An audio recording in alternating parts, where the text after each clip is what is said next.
박사님 안녕하세요. 네, 안녕하세요. 오늘은 또 어떤 주제에 대해서 이야기 나눠볼까요? 네, 오늘은 이제 족저근막염이라는 것에 대한 얘기인데, 족저근막염이 한의학으로 어떻게 치료되는가에 대해서 말씀드리겠는데요. 이 족저근막염이라는 것은 발바닥의 통증 또는 압통, 이렇게 눌러서 아픈 거, 또는 뻐근함, 뻣뻣함 이런 것을 주 증상으로 하는 그러한 질환입니다. 그래서 족저근막염은 사실은 여러 가지 치료를 해도 잘 안 되는 경우가 많은데 한의학적으로 치료해서 좋은 결과가 있었기 때문에 오늘 말씀드리는 것입니다.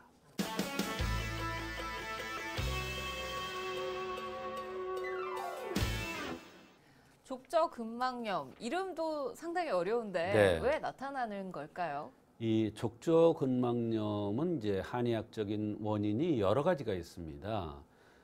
첫째는 이제 신정 부족입니다. 신정 부족. 두 번째는 이제 비기 부족입니다. 비기 부족. 세 번째는 소변의 이상으로 진액이 부족돼서 또는 진액이 새 나가서 나타나는 현상입니다. 또 세 번째는 산후호로증. 산후에 혈이 허해져서 족저근막염이 나타날 수가 있습니다. 그 중에서 오늘은 이제 소변 이상으로 진액이 새는 것과 산후호로증으로 혈이 허해서 오는 것을 중심으로 말씀드릴 텐데요.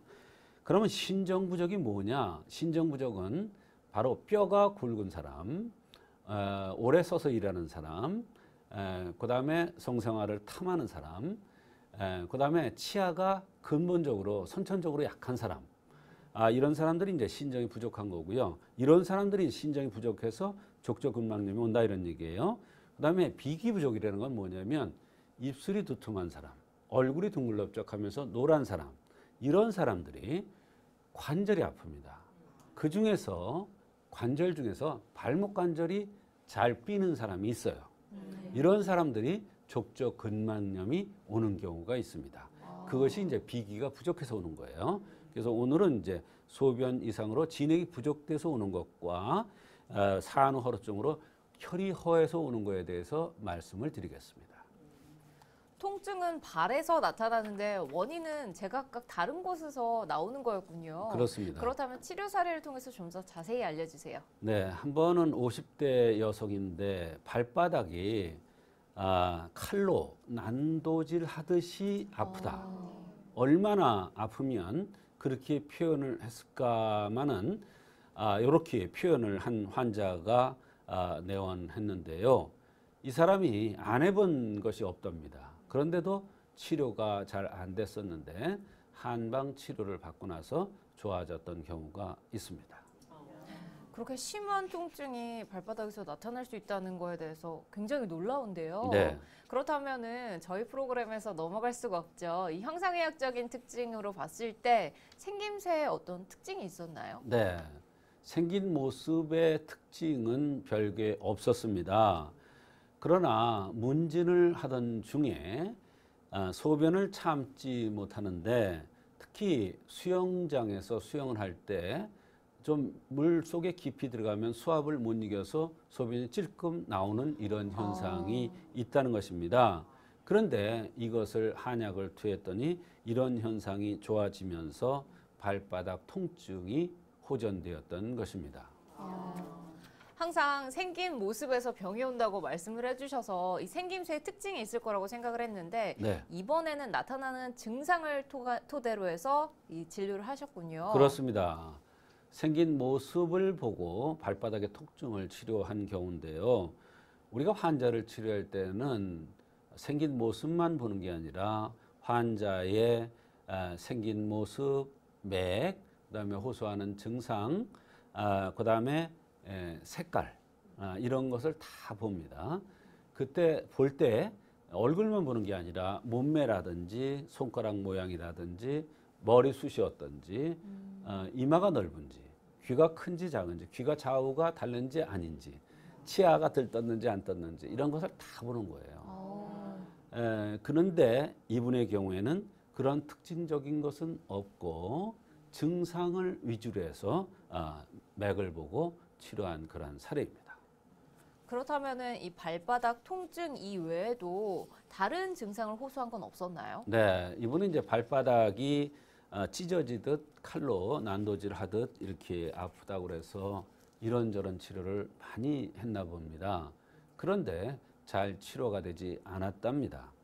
그런데 이분은 특징적으로 소변을 참지 못하는데 특히 수영할 때 소변이 수압을 못 이겨서 찔끔 나오고 해서 수영장에도 가지 못한다고 했고, 안검이 쳐져서 그런지 모르지만 눈이 불편하고 눈에 장열감이 있으면서 뻑뻑하다고 했습니다. 이것은 이제 안구 건조증이라고 하기도 하죠. 그냥 잠이 오질 않아서 술을 조금씩 들어야 하고 자면서 땀을 많이 흘리면서 등 쪽에 살이 쳐져서 할머니 나이 많은 노인들 살같이 이렇게 살이 처졌다고 불편하다고 이게 보기 싫다고 호소한 그러한 여러 가지 증상들이 있었습니다. 상당히 다양한 불편함을 호소하셨는데 사실 발바닥 통증이 가장 심하긴 했지만요. 소변 실금이라든지 불면증 또 눈의 불편함 등 같은 경우에는 사실 자칫하면 노화로 볼 수도 있거든요. 그렇습니다.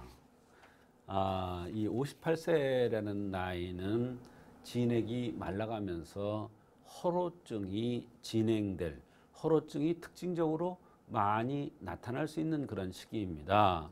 따라서 소변을 참지 못해서 나타나는 그런 증상들을 치료해 줘서 소변으로 진액이 새는 것을 막아주면 발바닥에 진액이 충전되어서 발바닥의 통증이 없어질 것으로 생각해서 오령산과 사물탕이라는 약을 합방해서 진액이 새는 것을, 즉 소변이 참을 수 없어서 진액이 새는 것을 막아주는 치료를 했던 것입니다. 이 진액이 말라가는 나이임을 고려해서 네. 우선적으로 소변 실금을 치료해야겠다고 생각을 하셨군요. 그렇습니다. 그렇다면 결과는 어땠나요? 네, 효과가 아주 좋았습니다. 효과가 좋았는데요.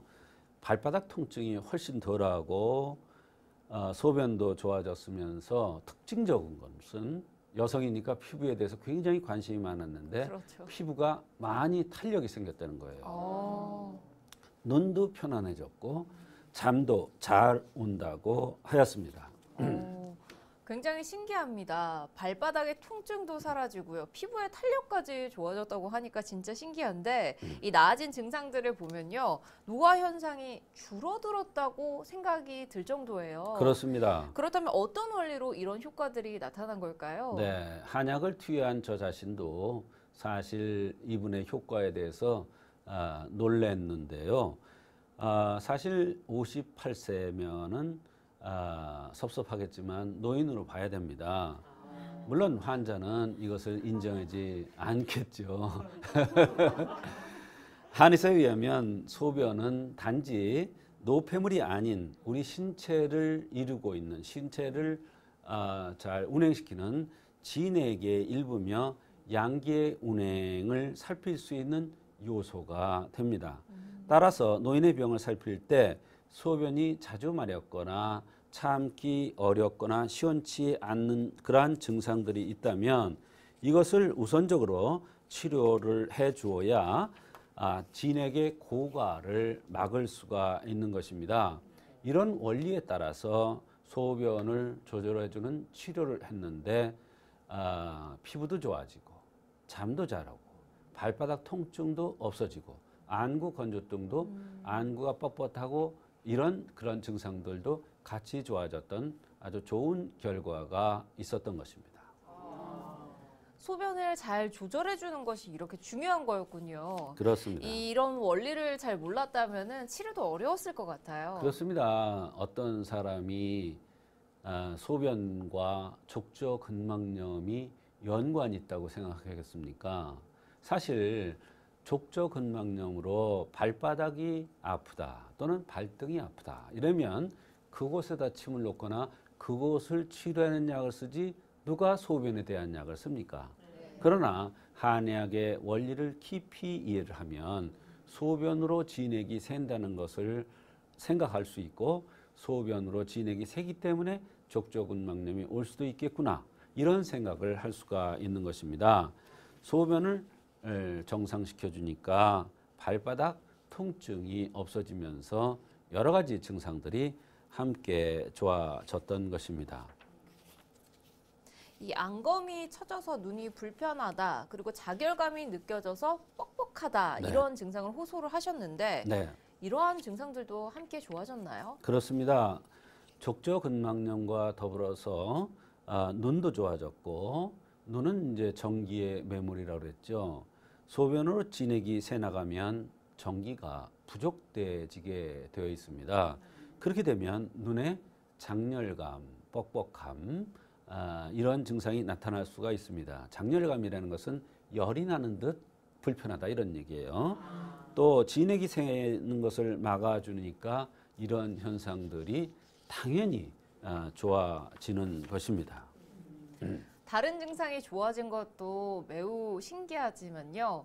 저 같은 경우에는 여성이다 보니까요. 이 눈에 있는 살처짐 같은 게 탄력이 생기면서 좋아졌다 하는 게 굉장히 신기하거든요. 맞습니다. 이게 어떤 원리일까요? 그 피부 탄력에 관해서는 젊은 사람이나 연세가 많은 분이나 여성이면 누구나 똑같이 관심이 있을 겁니다. 맞습니다. 그래서 아나운서께서도 그런 말씀을 하시는 건데요. 흠을 보완해주는 한약을 투여해서 흠을 보완되면 환자의 안색이 좋아지고 피부도 좋아지는 것입니다. 진액이 충만되니까 피부에 탄력이 생기는 것입니다. 화초를 시들시들할 때 올바른 테이블을 주면 뽀얗게 살아 올라오고 이쁜 색으로 되듯이 사람도 똑같은 현상이 나타날 수가 있는 것입니다. 그래서 이 환자에게 올바른 약을, 말하자면 진액이 새는 것을 막아주는 올바른 약을 투여했더니 피부에 탄력이 생겼고 족저근막염도 같이 치료됐던 것입니다.